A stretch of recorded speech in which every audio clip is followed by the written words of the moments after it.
Today we highlight Ela Miller, a junior who is thriving at equestrian competitions. That and more on our second WAtv episode of the year. Good morning, Wheaton Academy. I'm Schuler Williams Coakley. It is great to be here on campus and broadcasting to you on our second week of school. I'm Madison Cavan, and it's Monday, August 31st. Thanks for joining us. Let's get you caught up on a few announcements. The video live stream team has been bringing you chapels each Tuesday and Friday. They are always looking for student volunteers who want to serve. There's no experience needed to join, so come to Studio 22 at lunch on Wednesday or Thursday to learn more about how to get involved. A new female empowerment club at Wheaton Academy called Be That Girl will be holding their first meeting at lunch on Wednesday, September 9th in the Warrior Room. If you have any questions, contact Kyrie Pearson. An informational meeting is being held for anyone who is interested in being a part of the hard-working yearbook committee. The meeting will be held during lunch in room 113. Ms. Spittler, Ms. Burek, and Mr. Holtrop will be attending the meeting to provide you with more information. For all girls who are considering trying out for the Wheaton Academy girls basketball team this upcoming season, there will be a meeting held on Friday during lunch. The meeting will take place at the tennis courts courtyard here on campus. Contact Ms. Carwell or Mr. Bowling for more information. The girls' golf team is now 2-0 on the season, with their latest victory coming this past Saturday at their new home course at Villa Olivia. The girls beat Canelan High School by 6 strokes and were led by junior Caroline Kelly and sophomore Sumana Danielson. The boys' team also moved to 2-0 with victories over Lisle High School and Aurora Central Catholic. Graham Head and Sam Dykema continue to trade the top spot with each other, while freshmen Jacob Carlson and Joseph Luchtenberg have begun to make an immediate impact. Last Tuesday, the Warriors cross-country team held a home meet here at Wheaton Academy for the first time since 2013. The Warriors hosted and defeated the Timothy Christian Trojans. Fans lined the track cheering on their friends and family members while still wearing masks and staying socially distant. The girls' cross-country team had a huge success, with Warriors placing in all top 7 spots. They were led by Lily Lebo, followed closely behind by newcomer Emma Chatfield. The boys' team ran immediately after the girls' event. The race featured the same course with 3 laps around the track before heading towards the Prairie Path and then returning to the track for the last half-lap sprint. The boys were led by Blake Whitstock and Sheldon Powell. Warrior girls' tennis kicked off their season with 2 matches against top-level competition in Bennett Academy and Mattia Valley. Despite no wins on the day, the Warriors fought hard and showed they can compete with some of the best tennis teams in the area. Highlights included Madison Brown winning a set against Bennett Academy and the doubles combo of Lifton and Paulson narrowly losing to Mattia. The Warriors look to rebound with matches against Wheaton South and Caneland. This year, WATv will attempt to keep you up to date with recent world news and events that occur each week. This is designed to make you a better informed citizen and allow for open and respectful conversations moving forward. Many significant events occurred this past week, leaving our country in awe of the damage, grief, suffering, emotional turmoil, and anxiety that the year 2020 has brought to not only our country, but the world. Hurricane Laura took place on August 27th as news headliners like the New York Times stated that Hurricane Laura hit the southern shores as one of the most powerful storms to attack the United States in storm history. 6 deaths were confirmed by officials in Louisiana with extremely strong winds of 150 miles per hour. Hurricane Laura ripped through homes, causing a substantial amount of damage, leaving many cities and towns in Louisiana and Texas without power. A Confederate statue that stood on the grounds of the Lake Charles, Louisiana courthouse was completely destroyed by the hurricane. Ironically, 2 weeks prior to Hurricane Laura, officials voted 10-4 to keep the Confederate statue standing despite the recent events of racial tension and civil unrest that has intensified over the past few months. On August 23rd in Kenosha, Wisconsin, a 29-year-old African-American male, Jacob Blake, was shot 7 times in the back by Officer Rustin Sheesky of the Kenosha Police Department. The details of what began the horrific situation are still unclear to the public, but what we do know is that Officer Shesky continuously fired shots, all while holding on to Blake's shirt as Blake attempted to open his car door where his children were seated and able to watch the entire situation unfold. Due to that controversial situation, many protests began to erupt across the Midwest to take a stand against what they felt to be a racially motivated action by Officer Shesky. One protest that received a particular amount of attention was a protest that also took place in Kenosha, Wisconsin, where 17-year-old Caucasian male Kyle Rittenhouse, who was now charged with 2 counts of first-degree homicide and 1 count of attempted homicide. According to the Washington Post, Rittenhouse went to the protest armed, quote, to protect businesses in the city from rioters, unquote. Both situations that took place in Kenosha, Wisconsin have left many emotional, confused, and angry. The public wants to know more and hear more on the topic. On August 28th, famous actor and Howard University alum Chadwick Boseman devastatingly passed away due to his personal fight against cancer. Boseman was best known for his role as King T'Challa in blockbuster Marvel film The Black Panther. Boseman passed away at home in Los Angeles, California, surrounded by his loved ones and family. The world is shocked at his passing due to the secrecy and privacy of his health all these years. On social media, we have seen many posts, threads, and tributes since his passing. Chadwick Boseman was an amazing artist who will be terribly missed. Wakanda forever, Mr. Boseman. Thank you for your work. As we all know, it took a lot of time and effort to reopen the school for in-person learning. Schuler follows up on Wheaton Academy's release of their Unite plan. Due to COVID-19, the 2020-2021 school year most likely would have been entirely virtual if it were not for the planning and quick implementation of the Unite 2020 plan. A plan that Wheaton Academy administration put together to allow students and faculty staff members to still meet together here every day for school while still ensuring a safe and healthy school year. We know that social connection is such an important part of student life here on campus, and we think it'll feel different at first, and that students will get adjusted really quickly to the new norms. Students will have opportunities to connect through co-curriculars, athletics, fine arts. We're doing a lot of planning and prep to ensure that students have the ability to still engage with those and still make connections with their peers. While other schools in the area made the decision to close their doors for this school year, the Unite 2020 plan has raised a lot of questions of whether it is safe for Wheaton Academy to remain open and allow students to return to campus. We do have a smaller number of students as compared to most other schools, with a school size of 660 spread out in 5 buildings. At this point, in stage 4 or phase 4 of the state of Illinois, it does allow schools to reopen as long as they follow guidelines. For the school year to carry on, the Unite 2020 plan must be taken seriously and strictly followed for us to carry on and remain here on campus. For WAtv News, I'm Schuler Williams-Coakley. We are extremely blessed to be able to have the opportunity to be here on campus, as many schools did not have the opportunity to open. But us staying here on campus really has to do with our own actions and following procedures like wearing masks and remaining socially distant. Yeah, it's really crazy to think that just a little square of fabric is what is actually keeping us here to be with our teachers 5 days of the week, while others aren't really able to, so that's really amazing. Everyone do your part, and let's keep Wheaton Academy safe and healthy. As we all do our best to follow guidelines and keep the new procedures in place, masks are a huge part of our new daily lives. Vaughn chats with many people on their opinions on masks. Masks are really relevant in today's era. Today I talked to some of the WA students and teachers to see how it's like to wear masks throughout the day. No, I don't find it as hard to breathe. I think I can still breathe okay. No, these ones are breathable. I don't like the cloth ones. They're like harder to breathe in.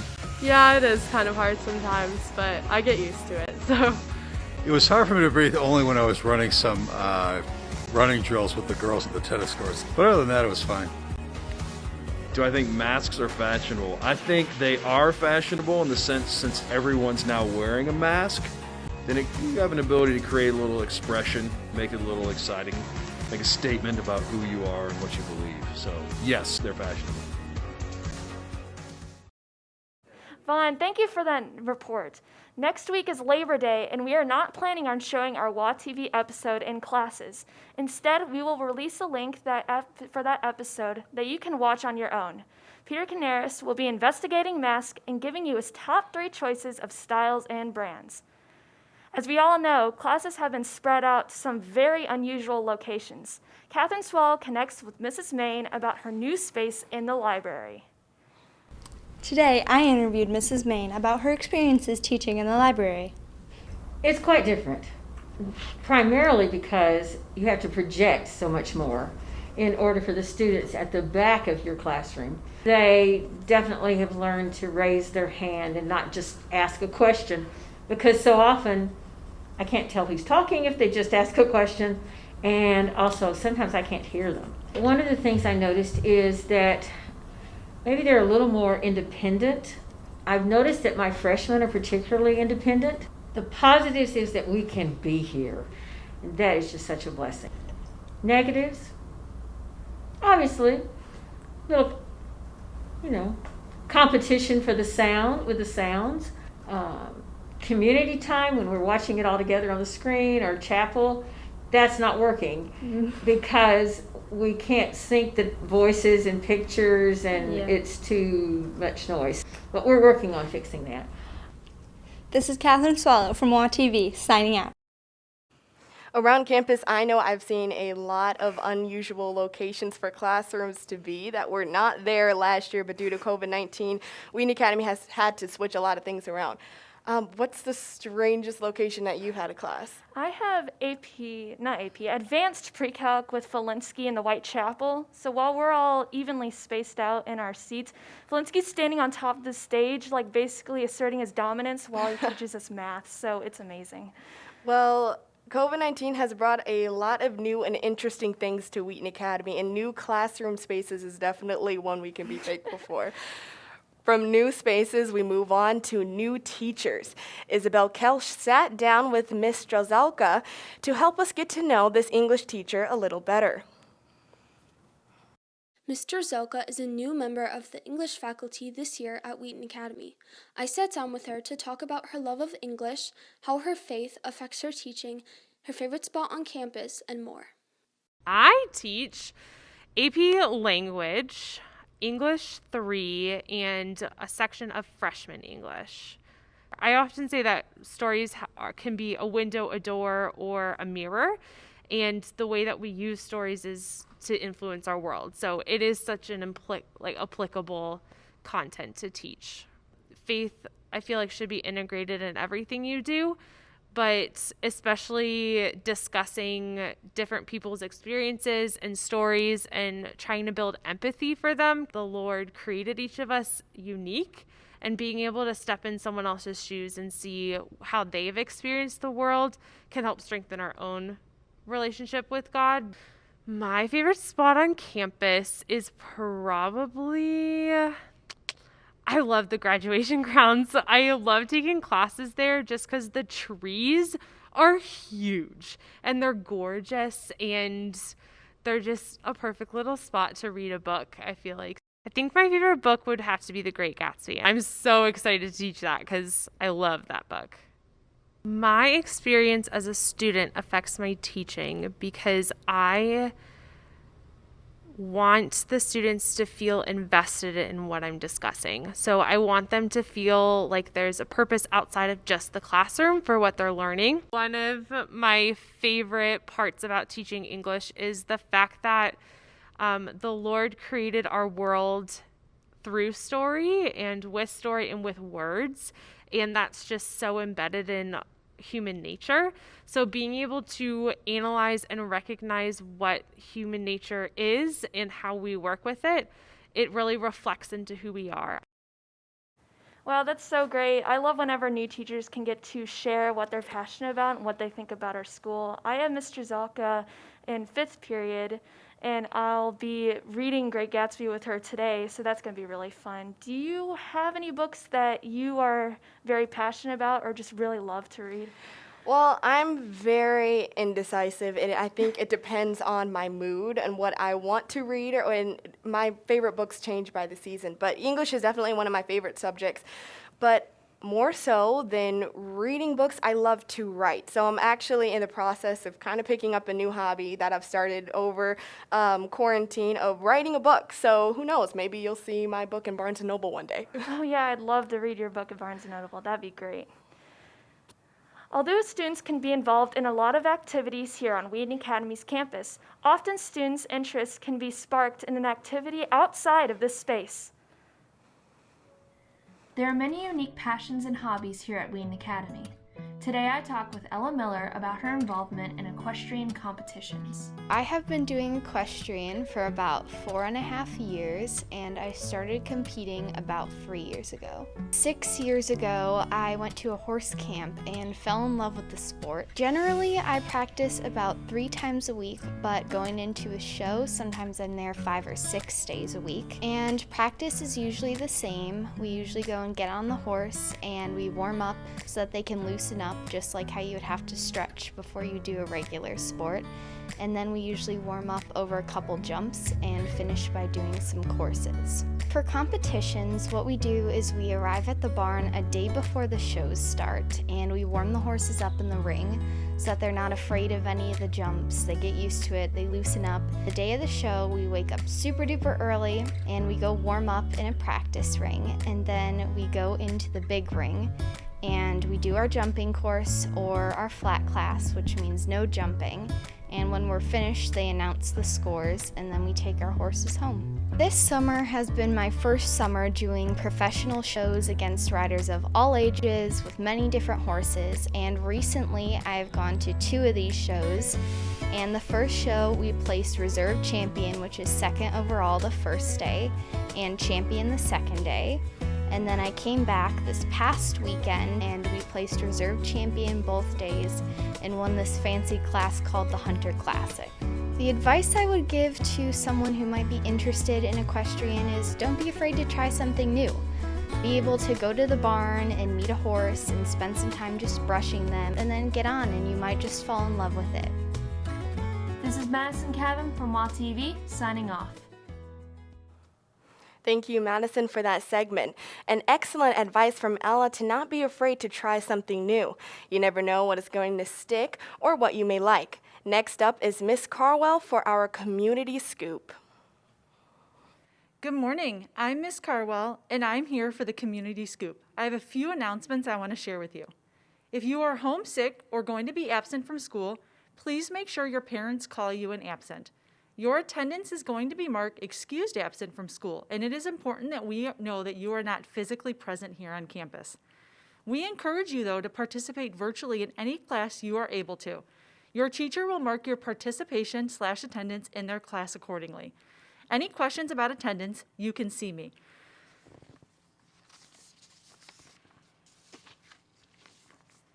There has been a change of schedule to our school calendar on Monday, September 14th. This will be our first at-home learning day. For freshmen and transfer students, this is a new thing, so I want to take a few minutes to explain to you what this is. On the morning of September 14th, each of your students or each of your teachers will post a lesson, project, and homework for you to be working on. This will be posted by 9 a.m. on campus.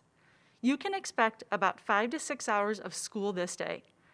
This is an asynchronous learning day, meaning you can go throughout your classes at your pace.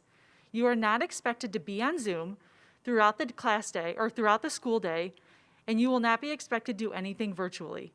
Your teachers will be having a professional learning day. So work through your classes and assignments at your pace. Your teachers will give you expectations of when your assignments are due throughout the day and the night. Please make sure to plan accordingly, as this is still a school day. Again, this is 2 weeks from today, Monday, September 14th.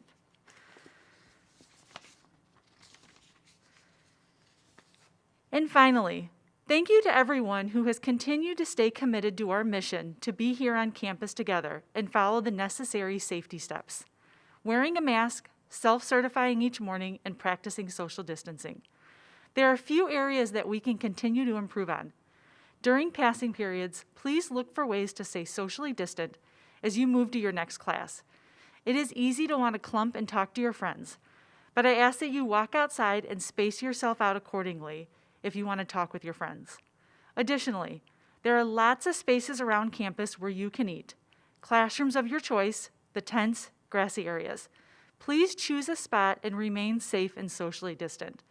Please be aware that if we cannot do this together, and you cannot do this with your friends safely, you will be asked to eat in your classrooms.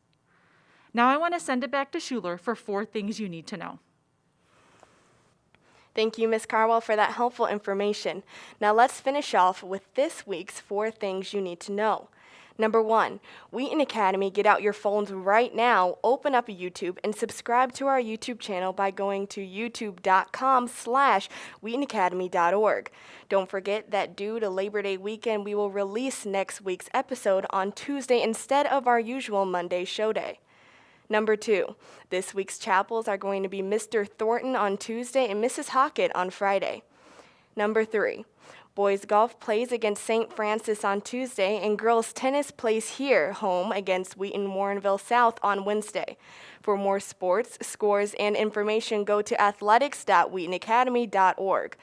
And number 4, make sure you continue to maintain 6 feet distance between you and your friends at all times, even outdoors.